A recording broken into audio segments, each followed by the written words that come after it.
हम देखते हैं कि किस तरह से हम एक म्यूटिलेटेड बॉडी की ऑटोप्सी करते हैं। ठीक है, तो म्यूटिलेटेड बॉडी बेसिकली ऐसी बॉडी होती है जो कि डिसफिगर्ड है या जिसकी लिम्स नहीं है या कोई भी पार्ट ऑफ बॉडी जो है दैट इज़ मिसिंग। ठीक है, तो ऐसी बॉडी को हम म्यूटिलेटेड बॉडी कहते हैं। ठीक है, इस म्यूटिलेटेड बॉडी को अगर हम देखें तो इसमें mostly soft tissues, muscles, skins जो है वो आपकी बोन्स के साथ अटैच्ड होते हैं। ठीक है, it's not completely decomposed as you saw in a decompose body के इट्स कम्प्लीटली पुट्रीफाइड। यहाँ पे आप कह सकते हैं कि ये पुट्रीफाइड कम्प्लीटली नहीं होती, बस डिसफिगर्ड होती है थोड़ी सी।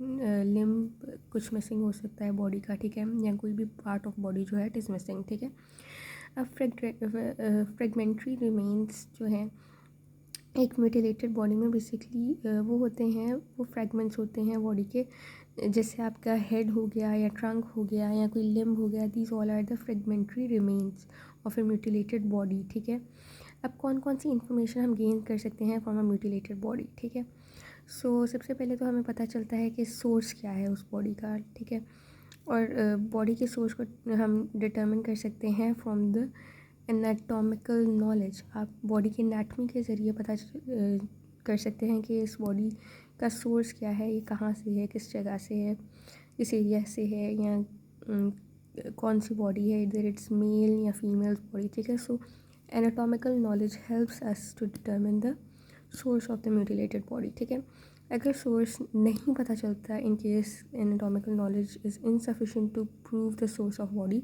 तो फिर हम प्रेसिपिटेंट टेस्ट जो है वो करते हैं। ठीक है, और ये precipitant test basically soft tissues पे किया जाता है ताकि सोर्स ऑफ म्यूटिलेटेड बॉडी को डिटर्मिन किया जा सके। ठीक है, अगर हमारे पास some parts of the body belong to the same individual. ठीक है,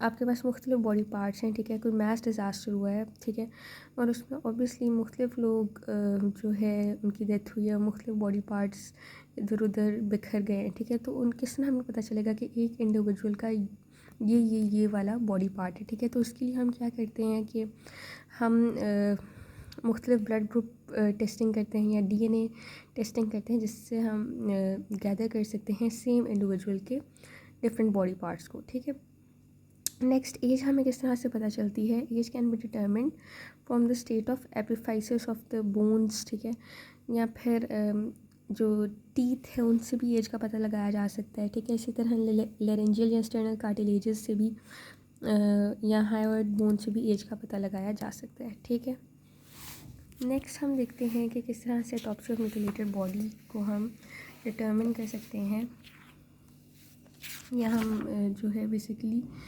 क्या इन्फॉर्मेशन गैदर कर सकते हैं from the autopsy of a mutilated body. ठीक है, तो इसमें हमें सेक्स भी डिटर्मिन कर सकते हैं कि क्या सेक्स है उस म्यूटिलेटेड बॉडी की। लाइक अगर हम ऑटोप्सी कर रहे हैं, ऑब्वियसली हम उसकी ग्रॉस और माइक्रोस्कोपिक एग्जामिनेशन करते हैं उसकी इंटरनल ऑर्गन्स की, तो हम देखते हैं कि अगर तो उसके यानी ऑर्गन्स में प्रोस्टेट और ग्रेविड यूट्रस जो है वो प्रेजेंट है, so obviously it would indicate कि ये इधर मेल की बॉडी है या फीमेल की बॉडी, क्योंकि ये जो दो ऑर्गन्स हैं प्रोस्टेट या ग्रेविड यूट्रस, ये पुट्रीफैक्शन को रेजिस्ट करते हैं और ये एक बॉडी के अंदर मौजूद होते ही होते हैं। ठीक है, इस तरह से आप जो है वो सेक्स का पता लगा सकते हैं कि इस बॉडी की क्या सेक्स है, या फिर आप न्यूक्लियर सेक्सिंग के ज़रिए भी बॉडी की सेक्स का पता लगा सकते हैं। ठीक है, फिर स्टेचर क्या है बॉडी का, वो हम फोरेंसिक आइडेंटिटी के ज़रिए पता कर सकते हैं। रेस क्या है बॉडी की, वो उसके बॉडी के हेयर, स्किन या उसकी हाइट, नेज़ल अपर्चर वगैरह से पता की जा सकती है। फिर बॉडी की क्या आइडेंटिटी है, ये हम देखते हैं फ्रॉम द फिंगरप्रिंट्स या डेंटल स्टेटस, या अगर कोई आर्टिकल है उसने ऐसा पहना हुआ है। ठीक है, उससे भी हम आइडेंटिटी का पता करवा सकते हैं। ठीक है, फिर कॉज ऑफ डेथ का हमें किस तरह पता चलता है। ठीक है, कॉज ऑफ डेथ इस तरह से लाइक अगर कोई एंटीमॉर्टम वायलेंस हुई है, कोई इंजरी है बेसिकली, उस डेड बॉडी पे कोई इंजरी है, तो वो क्या इंडिकेट करता है that this might be a case of antemortem violence, यानी उस बंदे के ऊपर तशद्दुद हुआ है बहुत शदीद किस्म का बिफोर डेथ। ठीक है, या फिर अगर कोई स्कल का फ्रैक्चर है या हार्ट बोन का फ्रैक्चर है। ठीक है, so again it would indicate N antemortem violence. ठीक है, फिर साइंस ऑफ डिज़ीज़ भी हो सकता है कि ये बंदा किसी डिज़ीज़ की वजह से मरा है। ठीक है, लाइक अगर कोई मेलिग्नेंट ग्रोथ है किसी सॉफ्ट टिश्यू की या बोन्स की, तो it will indicate that this certain person has died of this certain disease, ठीक है। फिर हमें टाइम्स एंड डेथ का भी पता चल सकता है, ठीक है, और ये हम पुट्रीफैक्टिव चेंजेस के ज़रिए पता लगा सकते हैं, ठीक है।